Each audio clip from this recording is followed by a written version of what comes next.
That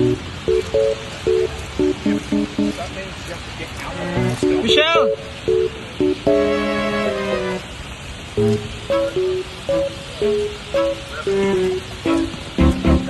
I'm in Santa Monica Pier, but it's raining.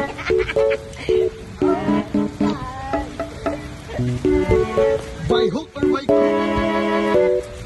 There's no view. It's all raining.